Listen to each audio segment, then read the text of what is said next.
On behalf of the committee, Kelly Herm, Victor Keaton, myself, as well as Professor Ted Dugan, and Sabrina, who's also another one of our librarians who started this whole process with us, it is my pleasure to welcome you to the TCC Library's third program in a long series examining the issues of social justice and mass incarceration. Today's program promises to be a very moving and informative discussion about a very local, and to many here at TCC, a very personal experience about 5 young men from Quincy, Florida, who were wrongfully accused and convicted of murder in 1970.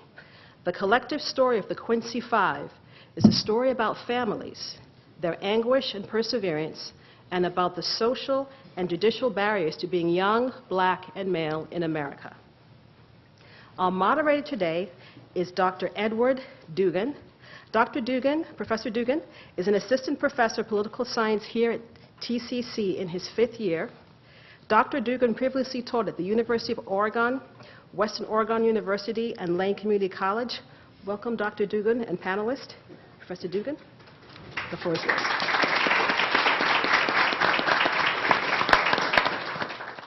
Thank you. It's an honor to be here today. Just to provide some historical context, I'm going to be discussing shortly a racial history abbreviated version of Florida. I also want to introduce the topic and just say in 1970, 5 African-American teen boys from Quincy, Florida were wrongfully accused of murdering a Leon County deputy sheriff. With support from their family, friends, and members of the legal community of the state of Florida, these young men would wage a 3-year legal battle with the state, or a 3-decade-long battle with the state to gain their freedom. So please join us to learn about these heroic men's stories and to honor their sacrifice and courage in the name of justice for all.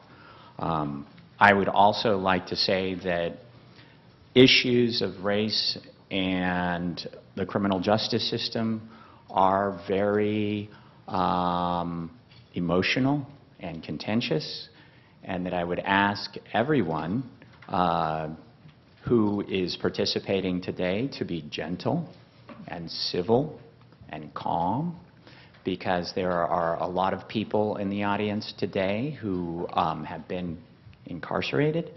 I wouldn't say a lot, but there are some people in the room who have been incarcerated. There are some people who have had experience in the criminal justice system, police officers, and so many people are suffering from post-traumatic stress. And so it's important that we keep our comments civil and kind, and that we do not do any personal attacks. The history, let me just introduce our panelists, and then I will talk briefly about some history of Florida and put the Quincy Five case in the context of the racial history of the state. But first, let me introduce Mr. Eduardo Keaton. He is the brother of Quincy Five member Dave Keaton, Jr., Dr. Robert Peoples, brother of Quincy Five member David Charles Smith, Mr. Kent Spriggs, civil rights lawyer who defended Dave Keaton, Jr. and Johnny Frederick, Mr. John Burns, Quincy member and a member of the Quincy Five, Mrs. Cynthia Evans, the sister of Quincy Five member Alfonso Figures. So putting this into the context of Florida history, I know that we like to think of Florida, and it is true, we have beautiful beaches, NASA, Disney World, but Florida was also, from 1877 to 1950, the highest per capita lynching state in the nation. So we had some of the worst, or if not the worst, racial relations in the country. And when the death penalty was suspended in 1968, we were the first state to reenact the death penalty. And since that time, there's been 95 capital punishment cases, and you do not, or you did not, have to have a unanimous jury in Florida. And it wasn't until 2016 in Hearst versus Florida where the Supreme Court said, no, we can't have this being an arbitrary decision that's made by a judge. And so they changed the law to a supermajority. So we were one of the only states where 10 people out of 12 in the jury could convict somebody. And that was challenged. And so it hasn't been since 2017 where a full unanimous jury is needed in order to impose capital punishment. So this is a very dark history of racism in Florida, and we need to put the Quincy Five into that context. We are the worst country, our state in the country as far as restoring the voting rights for convicted felons, and that is on the ballot for 2018.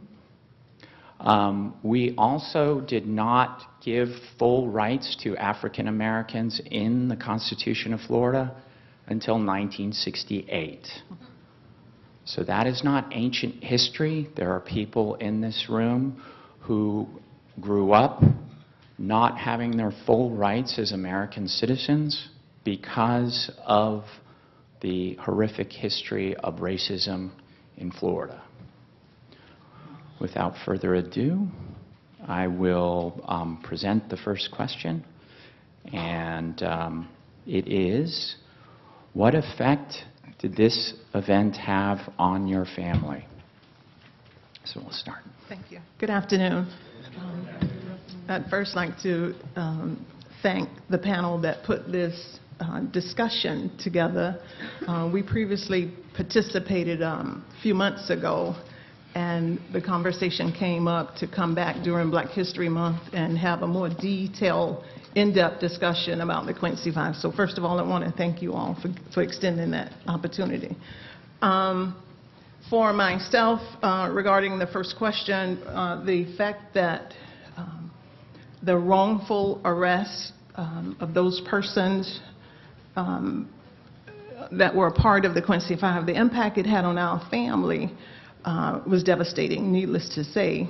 And I'd first like to say, as far as the Quincy Five, Dave Keaton, who was also a part, well, our family suffered a double blow because Dave was my first cousin. So his mom and my mom are sisters. So we had a double blow as a family, and we had to pull together. We had to do what we thought was necessary to try and advocate on their behalf. Within our home, my mom, by the time of my brother's arrest, my mom was divorced. She's the mother of 4 children, 4 boys, 4 girls.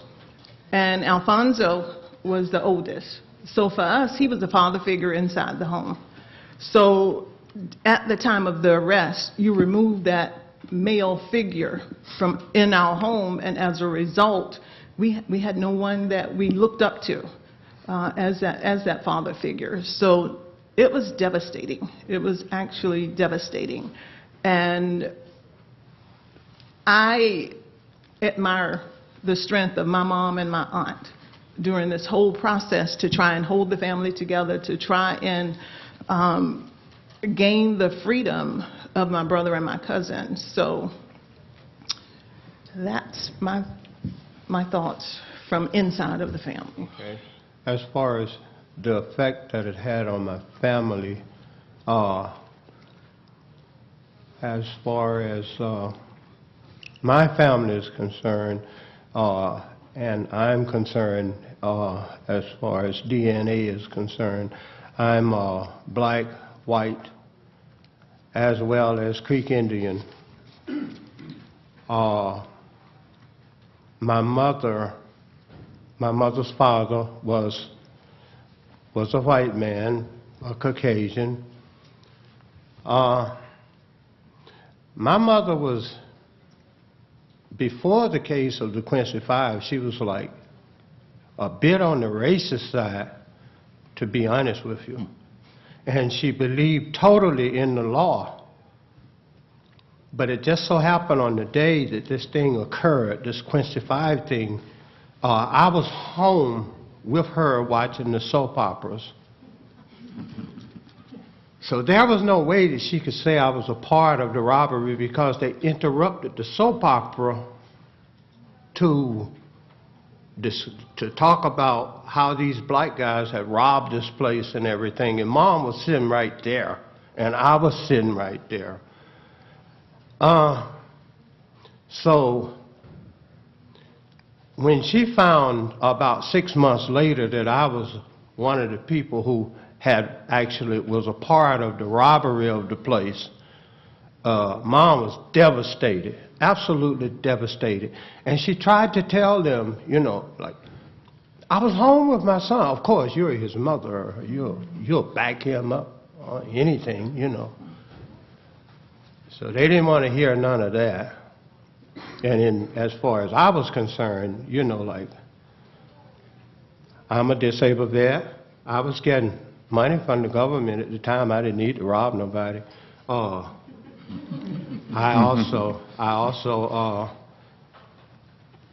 had a surprise for them when they locked me up.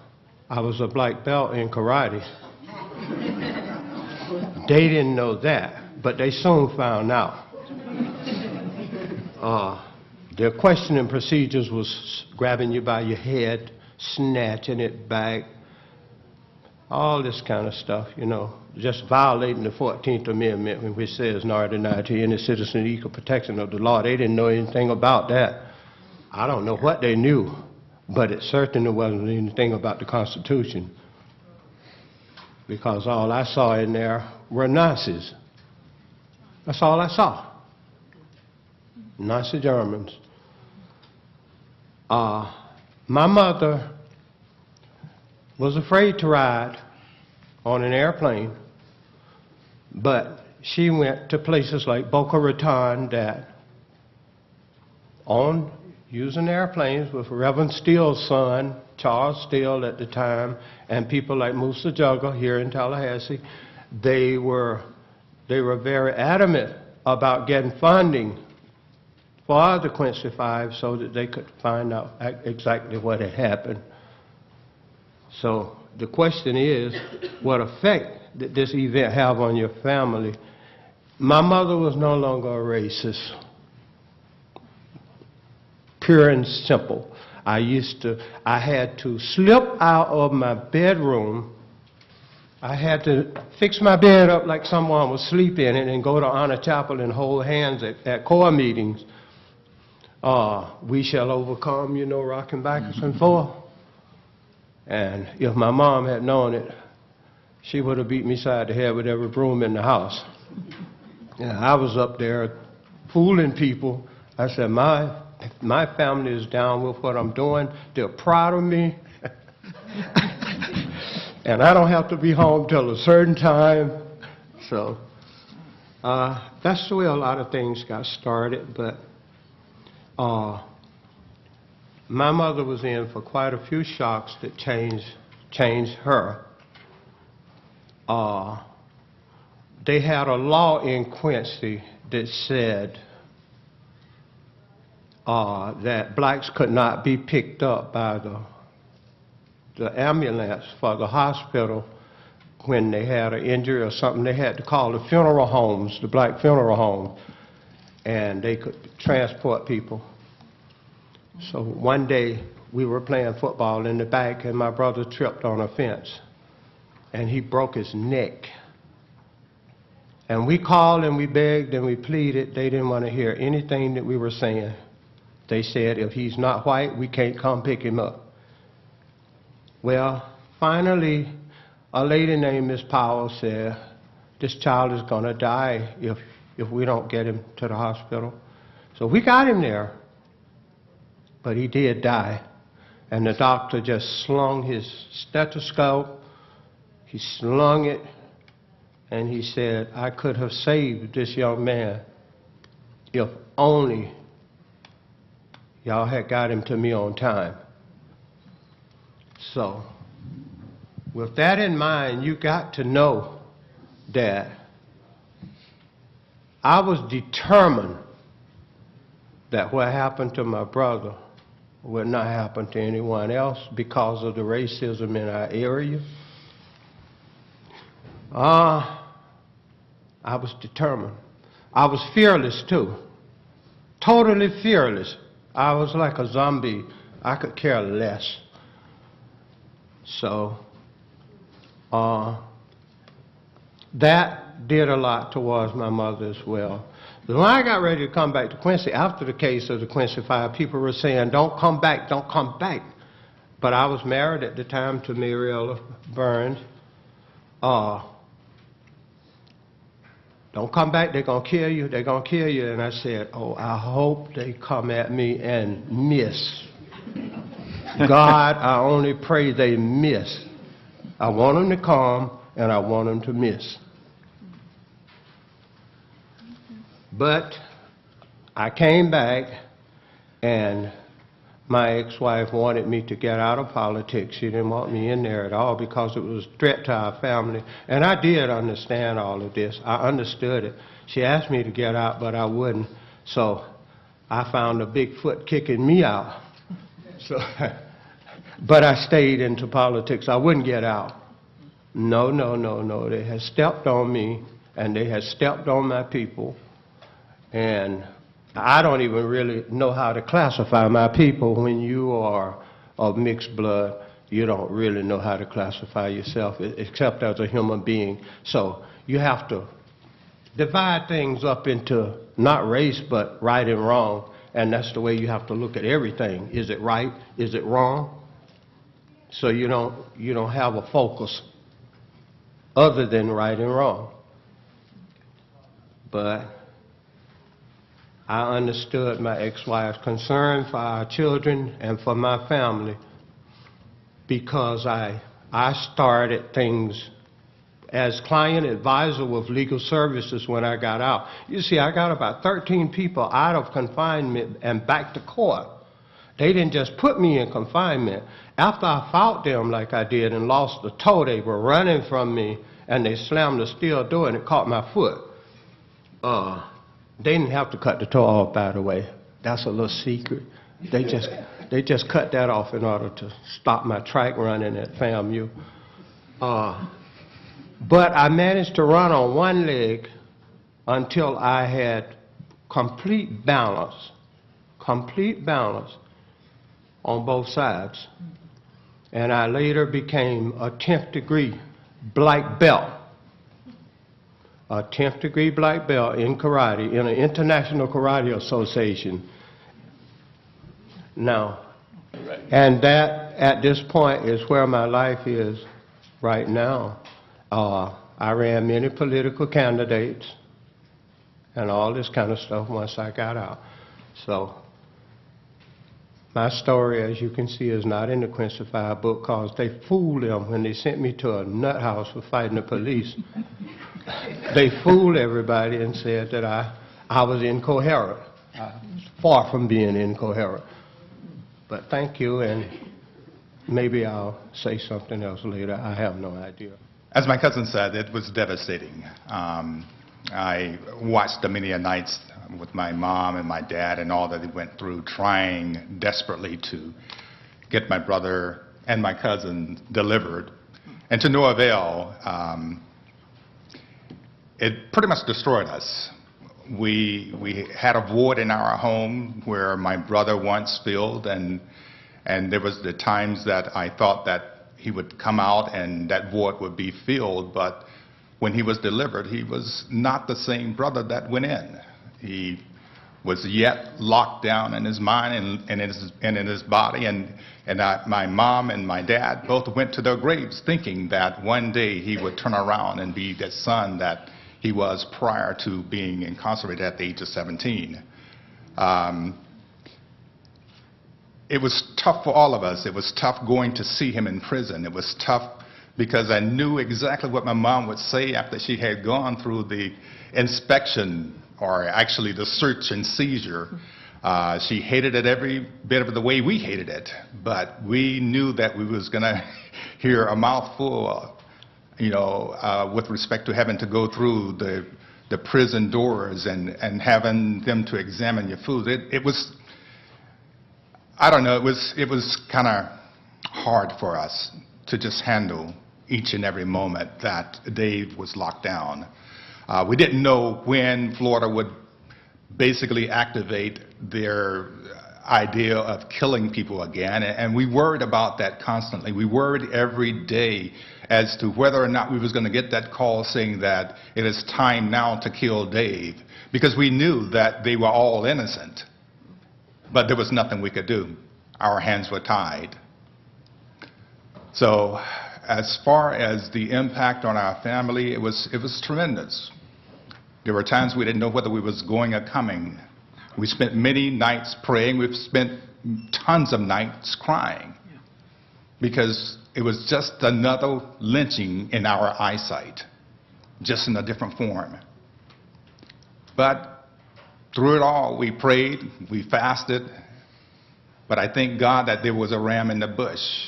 Even though this guy was incarcerated, Benjamin Pye, he finally saw the light and saw where he would be with respect to what was going on.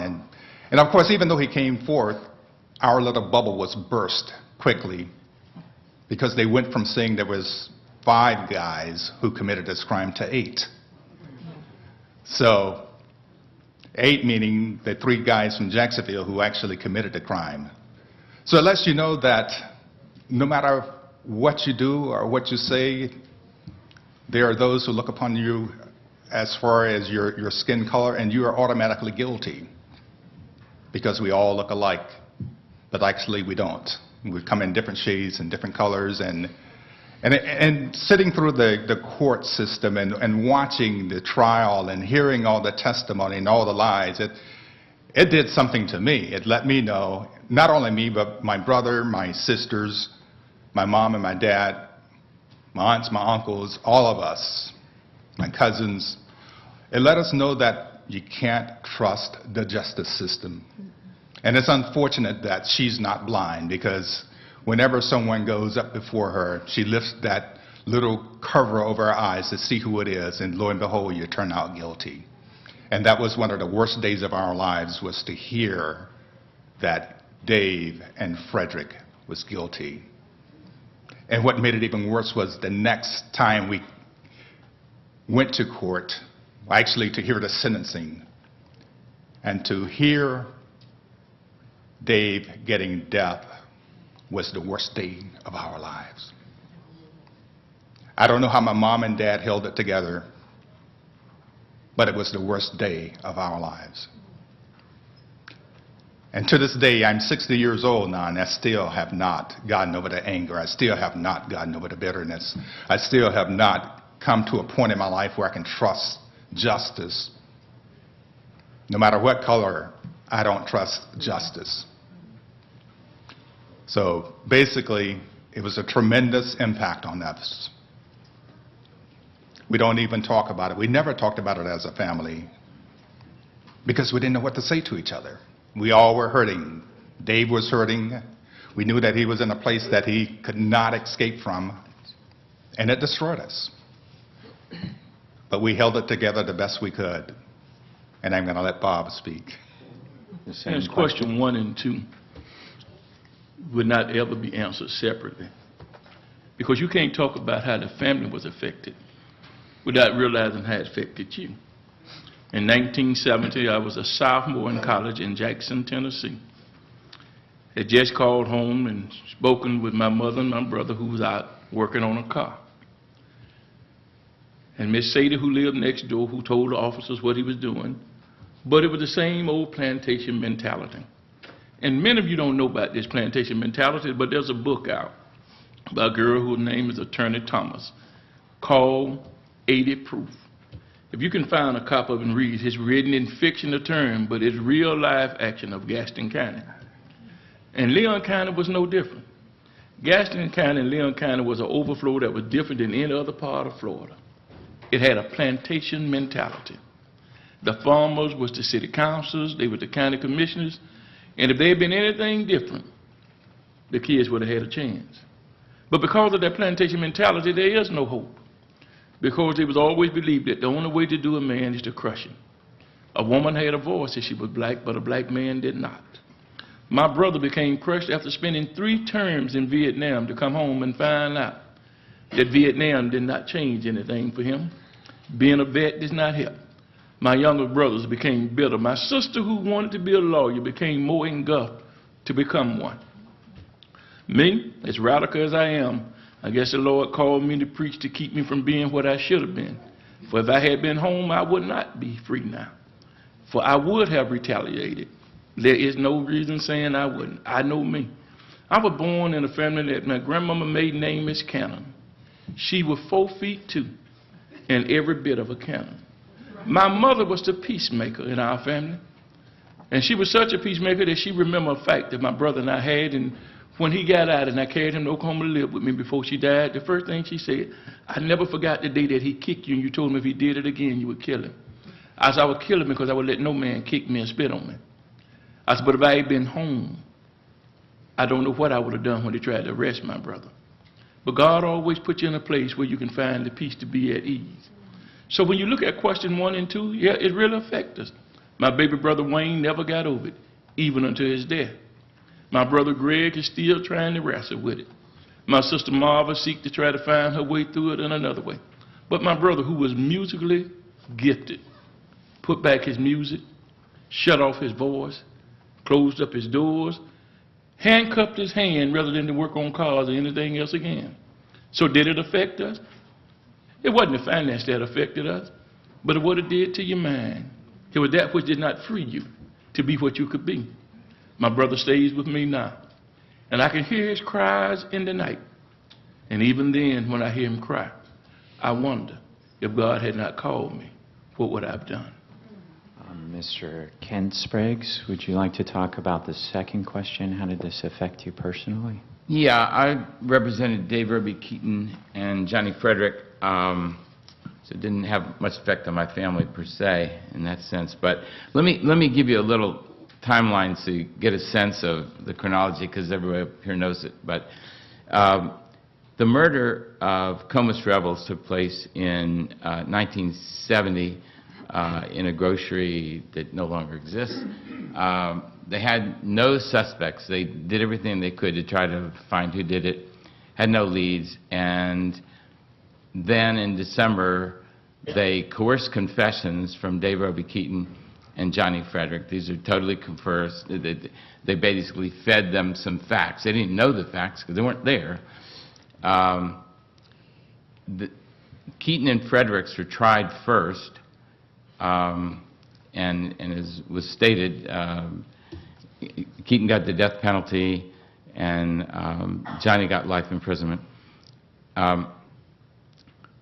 Their lawyer really didn't provide any meaningful defense at all, told them as he walked into court that he thought they were guilty.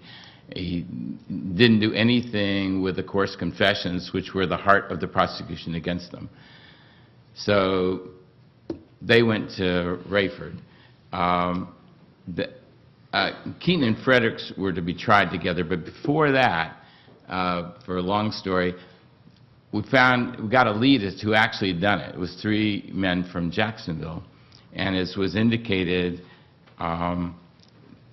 they were indicted, convicted, and then all of a sudden the state went to this 8-person theory, which was, I mean, even conservative racist people in town thought that was pretty ridiculous, but Harry Morrison, the state attorney, he did it. So when I came back to town in 1971, everybody told me this great injustice had taken place. And so I said that I would represent Keaton and Frederick, and I met Dave on death row, which is somewhat impactful. The state convicted the 3 men from Jacksonville, came up with this 8-person theory, and then David Charles was to be tried with figures. At the last minute, they null prosecuted, decided not to prosecute or try figures. Figures was let off. They tried David Charles. His court-appointed lawyers, Will Varn and Dina Kitchen, did a great job. They basically proved up the case against the Jacksonville guys who actually did it, and then and basically shredded the state's case. A lot of funny things happened in the trial. I mean, funny, but anyhow, so they got off, but I had gotten a new trial for Keaton and Fredericks based on the fact that we now knew who actually did it. So the Supreme Court, instead of reviewing their conviction, just said, oh, go back to Leon County and have a new trial.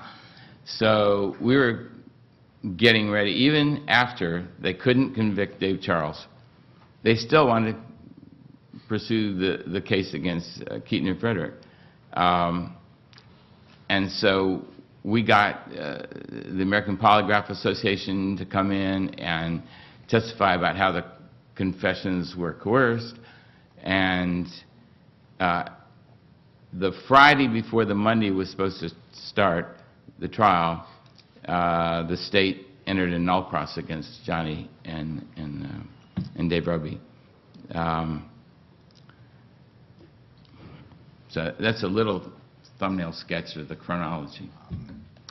On the night that they came looking for Dave, I was 13, sitting at the table doing homework while my mom was sewing, and when they came to the door looking for him, she basically told them she didn't know where he was. And me being the loving brother that I was, I decided to get up and go and look for him to warn him that the cops were looking for him. I grabbed my father's flashlight and darted out the back door through the little path that we had behind our house to go to Grandma's, because I figured that's where he would be. But to my surprise, there were 2 cops sitting behind my mom's house, and they decided to stop me and question me. And after I told them I didn't know what they were talking about, I wasn't going to warn my brother, they decided to throw me in the car and proceeded to drive off with me, where they took me over to GF&H Drive and down another dirt road and decided, well, we'll just stop here and we'll take him out of the car. So what they did was they took me out of the car and they began to threaten me. And it went beyond threats. I remember the one cop who had pretty high rank. He was a sergeant, and he had a rookie with him, and he decided to drag me around to the front of the car, and he proceeded to choke me. And he pulled back his billy club and was getting ready to hit me over the head when his partner came around and grabbed his arm and said, no, don't do this. I'm not going to call any names, but I'll never forget the guy's name. And about that time, it came over the radio that they had found Dave and they had arrested him. And I was a little bit relieved because I thought for sure they was going to take me back home. But that wasn't in the minds of these cops. Now, mind you, I'm a 13-year-old kid, and I was pretty scrawny. I was pretty skinny. They decided to drive a little bit further. In fact, they drove back towards where my mom and dad's house was, and they drove over one street over, which was GF&H Drive, which is basically where I call it the cesspool, the water treatment plant is. The rookie stopped the car, and the older cop got out, grabbed the shotgun, and then he came back to the back door and drug me out. He cocked the gun and told me to run. And I stood there and I cried like a baby. But thank God for the rookie cop, because he came around again and grabbed the gun and said, no, you can't do this. Let's just take the kid home. The impact was tremendous. As I said earlier, I'm 60 years old. I was 13 then. And even now, when a cop gets behind me, I panic. Not because I'm speeding, but because there's a cop behind me.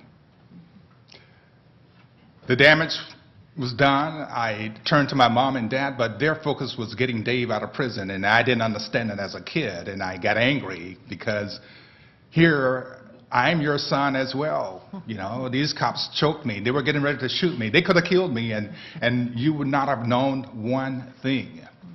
In fact, the same cop 2 weeks later shot his ex-wife. She didn't die, thank God, but he shot her. I know. Sometime later, this cop went to prison, and guess what prison he was in? Rayford, the same prison as my brother. And all the times that my brother chose not to be hard-headed, as my mom would say, she asked him not to tell the other inmates that an ex-cop was in prison. And I was furious because I didn't understand. I wanted revenge, but he didn't do it.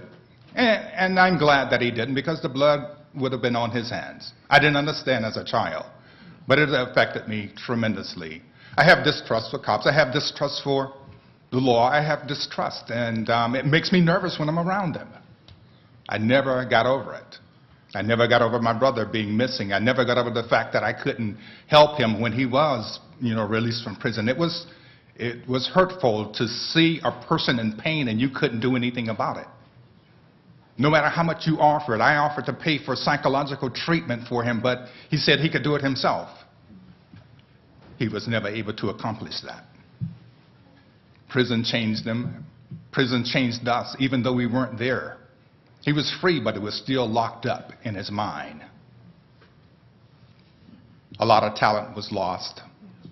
And what I would like for you to know about the Quincy Five is the fact that they were all talented young men. They were musicians, they were singers, they were writers, they were poets.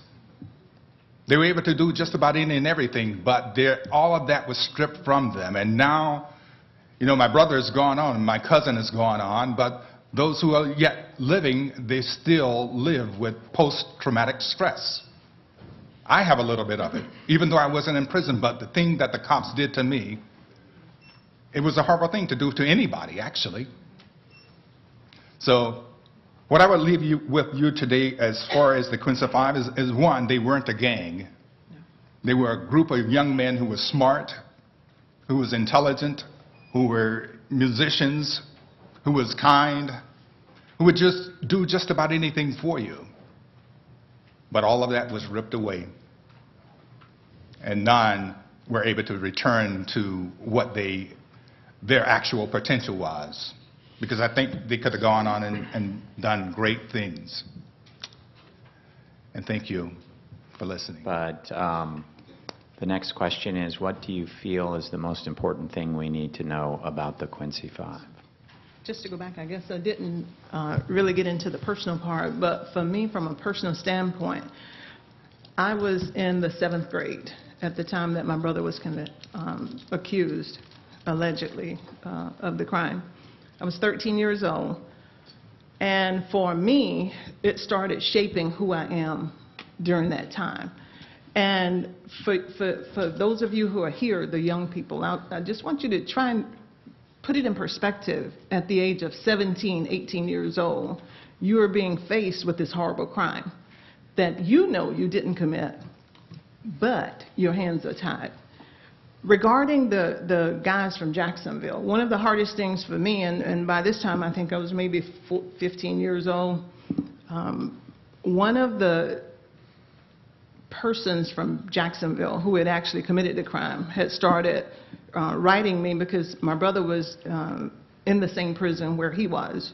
And his letters, in his letters, he would just apologize because he knew that my brother was innocent and that they had actually committed the crime, but there was nothing he could do. So, all of that turmoil, with that, all of the sitting through the hearings, my mom took us to the hearings, and to this day I'm very glad that she did, because I got a first-hand look at what injustice looks like. I mean, I knew it at the age of 13, but to actually see it, to actually sit in the courtroom, to actually hear the lies, to actually hear the attorneys and the prosecutors to say to the mothers that you're mistaken, that you don't know your son's birthday. No, you're mistaken. He was not home at a birthday party. To see the lies, to see the misjustice, to have to travel. And remember, during this time, funds were limited, but they pooled their money together. The mothers pooled their money together to make the trips to South Florida, where my brother was held and Dave was at Rayford. But we had to all just bunch up in cars, to make the trips. And sometimes when we would get there, the guards would say, oh, she can't come in. Me personally, because I remember myself being told, oh, she can't go in because she's not dressed. And I was so angry. As a child, I wanted to just fight them because I was so upset. I was like, you don't understand. We have traveled all of these hours to come here and visit, and to be told you can't visit. I immersed myself into Black history during this time. Angela Davis became my hero. Malcolm X became my hero. And we marched as children. We held picket signs as children. We were incarcerated with them. We were children. They were children. Their lives were stolen at the age of 17 and 18. Stolen. Their youth were stolen. All of these young men had futures. They had aspirations. They had dreams. They had hopes. And they were all talented. All talented.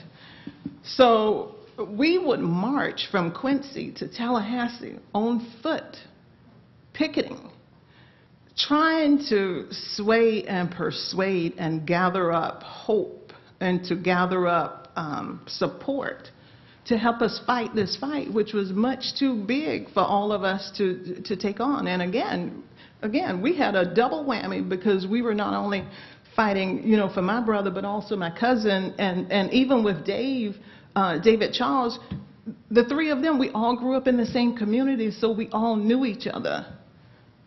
So, from then on, for myself, I vowed that I would never allow it, if I possibly could, to happen to my children. And then when I became the mother of 4 sons, for me personally, my message was always to them, this is what can happen to you in the blink of an eye, and I can't help you. I carried them to the prisons when my brother was in prison because I wanted them to get a firsthand look at what it looks like to have your freedom stolen from you, just because you were of a different color, or for us, it was just a color. It was just a color. But I knew that they would face a hard time as Black males because I had witnessed it, head on in my own family. So for me personally, it changed me forever, but it changed me for the good. It changed me for the good. For many years, I was, quite bitter, quite angry. And even to this day, I still struggle with it because their lives were stolen. And I find it ironic, and maybe it's not ironic, that the three of them who have since passed on, they all died from heart conditions. My belief is they died from a broken heart. My brother died last year from heart-related issues. My cousin Dave died a couple of years prior to that, of heart conditions. Johnny Frederick died of heart conditions. So even through all of that, they struggle, and we struggle along with them. So personally, the impact never left, and the impact will never leave. Well, actually, the Quincy 5, the most important aspect of this thing is that it matured the members. This incident matured. When I was confined in the nut house that they had sent me to, when I was in there, I met a Mr. Dean. And Mr. Dean was disabled. He was very old. He was a Caucasian gentleman. And they had a little game going at this place, the Jacksonville guys and the Miami guys, the little groups get together. They made the other patients in there work, sweep the floors, mop the floors, and all this for the aides. And the aides said nothing to them about the way they treated the other patients because they didn't want to do the work themselves. So these guys was doing it for them, and they never give them juices, you know, like orange juice, grapefruit juice, milk, all this kind of stuff, at night when they finished the work. Mr. Dean was not able to do the work like so many others that was up there, but they were insisting that he do the work. So I told the guys, I said, hey, this old man, leave him alone. Give him his juice, give him his milk. He needs that nourishment to put some weight on his body. So they wouldn't allow this. So I just decided the next night I'd go down there and get Mr. Dean's milk and stuff for him without permission from the goon squad. So the first thing I did was almost beat the guy to death at the door. That's the first thing I did. And I got Mr. Dean his milk and stuff, and I set this big table. Everything was so beautiful looking. And Mr. Dean, he said, Johnny, you got this for me? I said, yes, I did, Mr. Dean. I said, and I started drinking fast. And he said, well, why you're not drinking? He didn't know it, but I said, I'm just not hungry at this time. But you never put fluids on your stomach when you're getting ready to fight an incredible battle. I knew what they were coming for me. So they came for me, and Killer Bond was the first one to come for me. He was the leader of the bunch. When I saw all those guys, I went, God dang, I got to figure out something quick. And what I did, I tricked them. I said, I'm a little guy. All you guys come for me. I said, since Killer is y'all leader, let him prove his leadership abilities by beating me. And for the first time in my life, I was hit blows that actually hurt my body. This guy was a professional boxer, and he knew MMA stuff as well. It wasn't MMA at the time, but he knew martial arts. He almost got me, but I stabbed him in both his eyes with eagle claws. And that was the end of that. But I said that to say this. After this, Mr. Dean came to me, and Mr. Dean said, Mr. Burns, I've been watching you since you've been in here. He said, you ain't killed nobody. You ain't killed nobody. You're not the type of person. He said, what got you in here is a game. And like any game, if you don't know the rules, you cannot play ball. So I said, he said, all them books they sending you in here about Malcolm X, Dr. Martin Luther King, and all these things, these are fallen heroes to you guys. He said, what you need to do, Mr. Burns, is to get some law books. He said, that's the game that got you in here, law. He said, you need to learn about law. He said, I see you reading these books every day, every day. He said, it's not going to do nothing but make you bitter and cruel and mean and have you psychotic by the time you get out of here. He said, no, I'm going. He went and he got a big suitcase that was full of law books. And he showed me, you know, ex parte, the Latin terminologies that you use. And he said, I want you to learn all this, and I'm going to pronounce them for you just one time. And so he did it.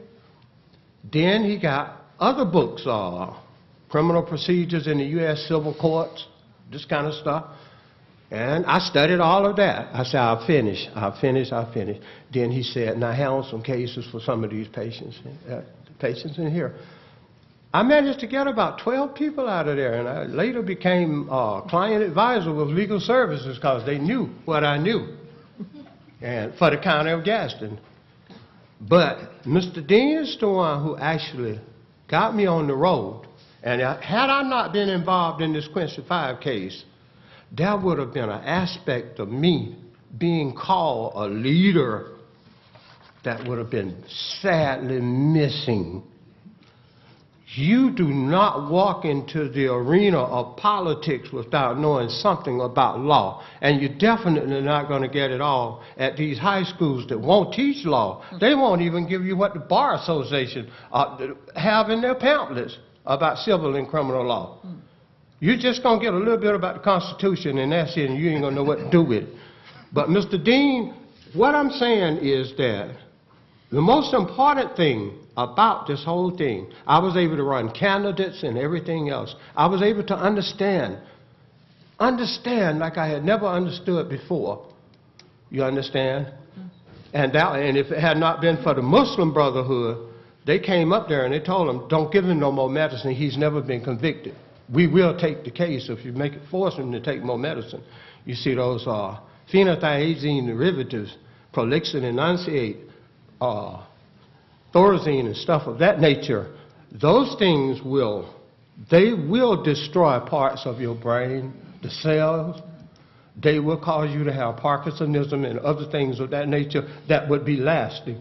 So that's how it changed my life, and I'm quite sure it changed others' lives too, like Alfonso Figueres especially.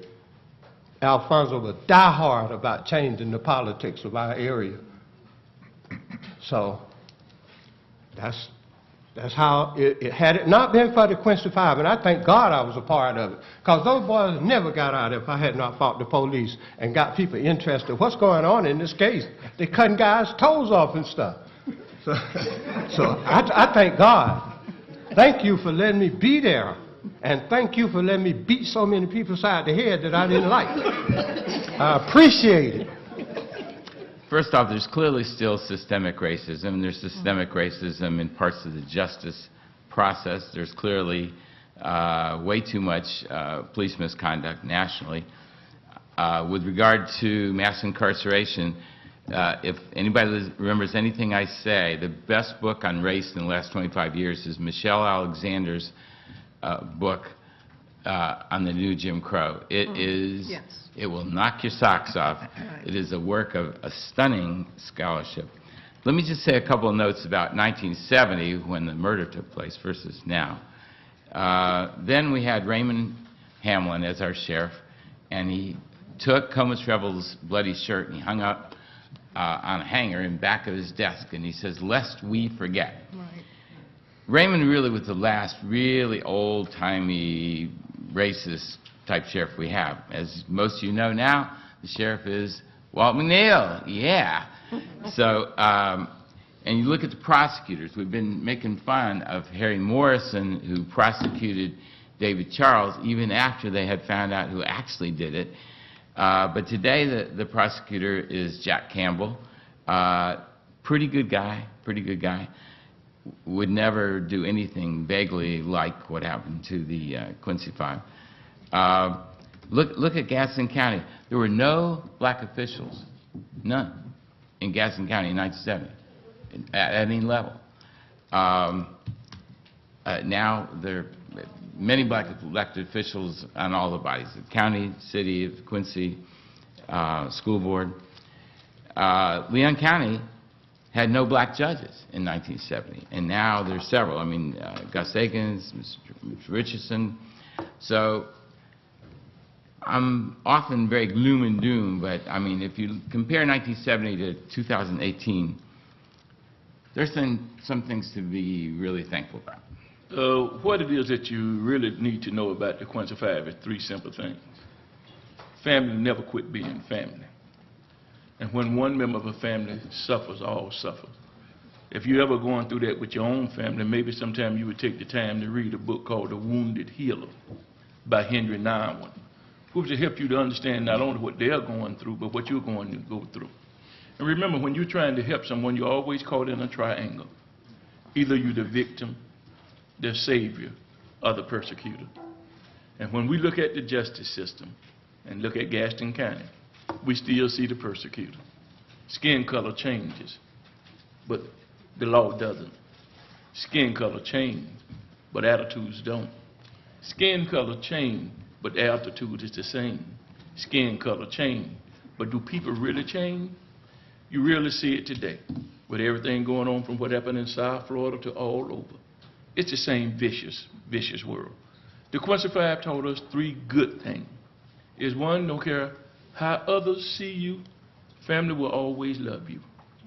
How others treat you, family will always stand with you. And when others turn their back, families will lift you up. Yes, you may not come out of that cocoon that you go into, but we learn to deal with it. Because we know your freedom is not found in expressing yourself, but in finding peace within.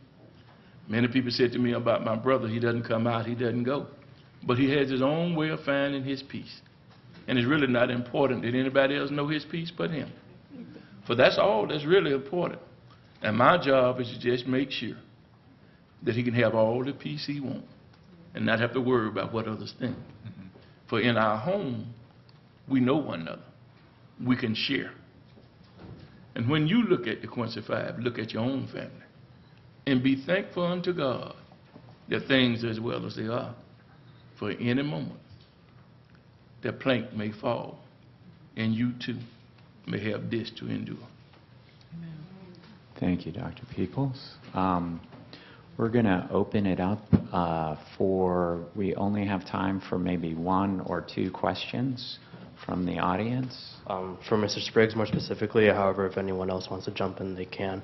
I was wondering as to what an attorney can do when they're talking to people with a mindset of racism in court to convince that someone isn't specifically guilty.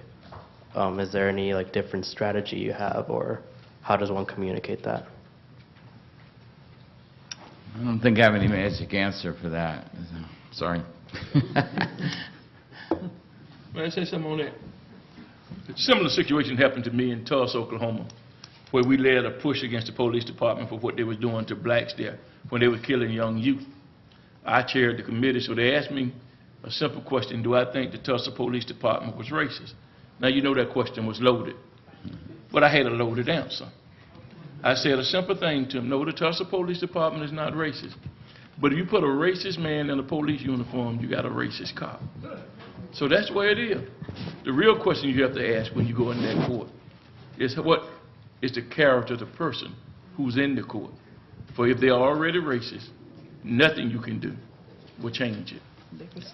Hi, this is open to pretty much anyone on the panel.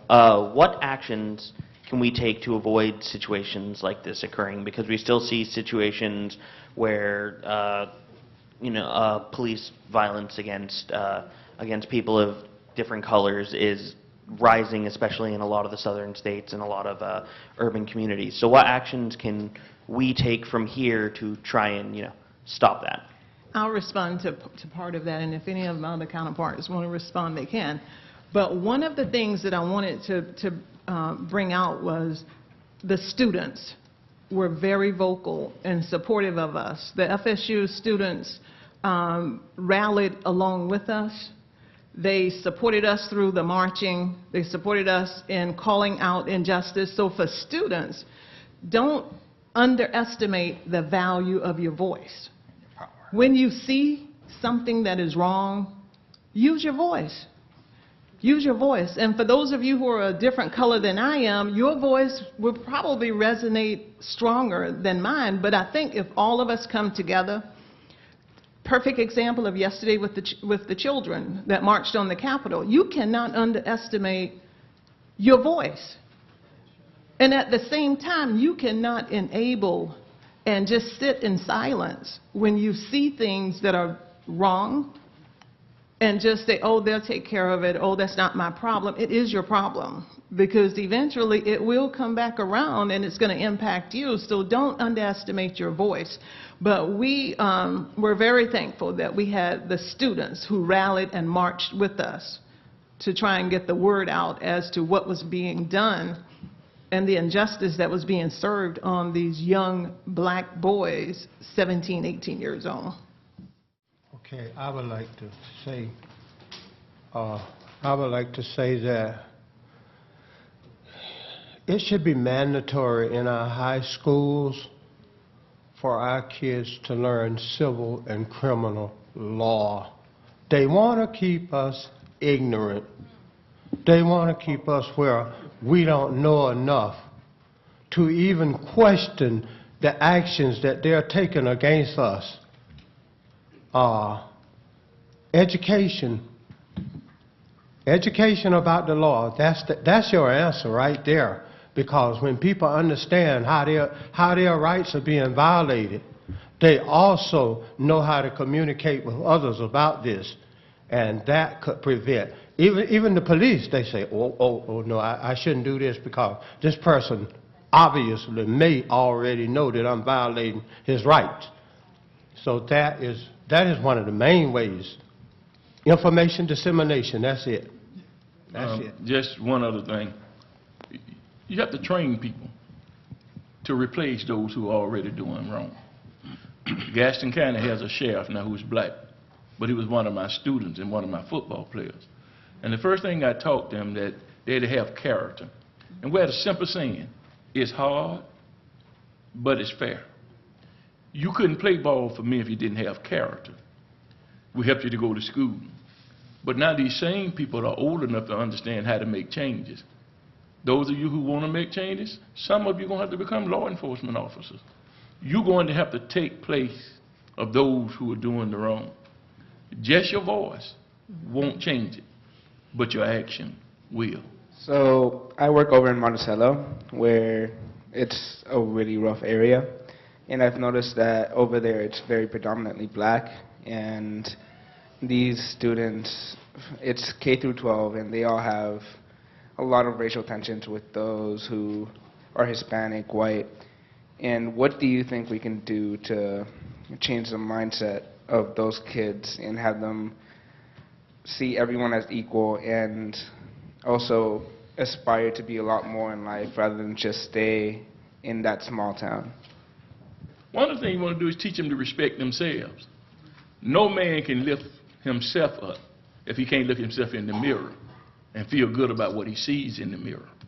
If you want to see him change, you got to remember not only is it what's going on in that locale for their school, but you look at how the school system has been treated. Look how the school system works. The state have already taken over. If you don't really watch and see what's going on, our school is not about public school system anymore. It's about ready to become a state-controlled, privatized industry. Why do we privatize? Because we don't want everybody to get it. So if you want to help them, let them see themselves clearly in the mirror. But guess who has to be the mirror? You have to be it. For if they don't see it in you, they can't find it in themselves. Thank you. Without further ado, I'll introduce Kelly Herm, who is going to make the final remarks. Thank you, Dr. Dugan. All right, thank you again, everyone, for being here today, especially for the panelists and for our moderator. I would like to thank my fellow committee members, and as well as Jamie Johns. We mentioned Sabrina Dick, our colleague who couldn't be here today, Susan Crutchfield, Tanya Waller, Sherry Thomas, Greg Robinson, our TCC administration, President Murdaugh, Provost Moore Davis, Dr. Stringer, Associate Vice President of Academic Affairs, the TCC deans and faculty that are here today and who brought their students to the event, TCC staff, and especially students who came today, and also community members and also other family members of the Quincy Five who are here with us today. Thank you. And if you would like to read more about the Quincy Five, we still have the book David Charles and the Story of the Quincy Five on two-hour library reserve here on the first floor desk. And we also plan to add more resources to our 13th research guide that we started last fall, since this is a continuation of that panel series. Please fill out a feedback survey. There should be some on your chairs. And if you would like to read a little bit more about our panelists, if you didn't get a program, there should be some programs around here. And then students, if you are here for a class, if you didn't sign in when you came to the program, there's a sign-in sheet there near the doors to make sure that we count you for attendance for today. And you are all invited to stay for a cake reception immediately following our program. And I know that you may have other questions that weren't answered, so feel free to speak with our panelists during the reception and ask them your questions. So thank you all for coming, and Dr. Stringer will now present words of appreciation to our panelists. So thank you, everyone. Have a great afternoon. So let's give our panelists, amazing group of individuals, another hand. You did a great job.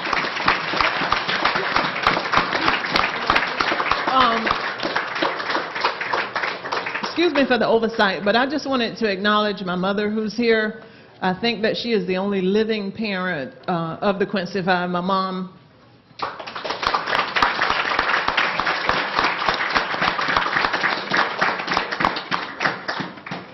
Thank you. Thank you for sharing with us today. We really, really appreciate it. We do have a small token of appreciation to present to each of you. So when we call your name, please come up. We really thank you for taking time out of your busy schedules to be here and share with us today at TCC. So first, Mr. Eduardo Keaton, if you can come forward, please, sir.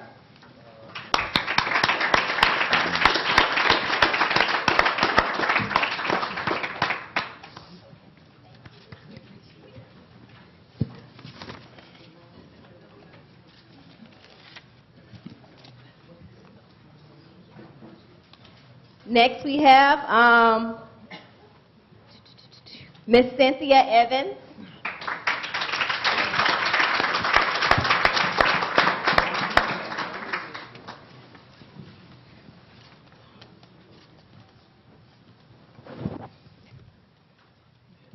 We also have Mr. Johnny Burns.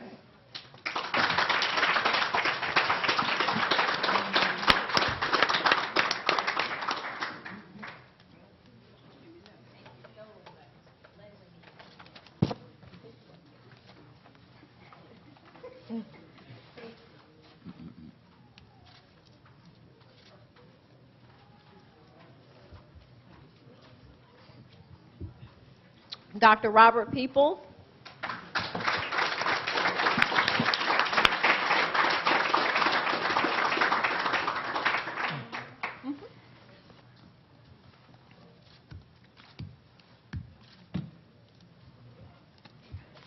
And Mr. Kent Spriggs. Thank you.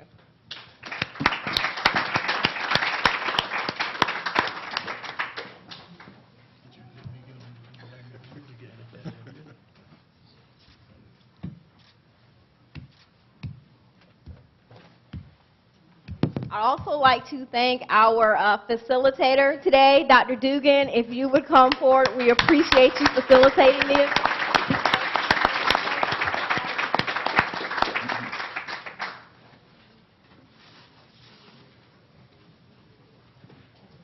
All right, so thank you to the librarians and everyone else for coming out to make this a great event. We hope you have been enlightened, and we hope that you take the information that you've learned today to help to make our society a better place. Thank you, thank you, thank you.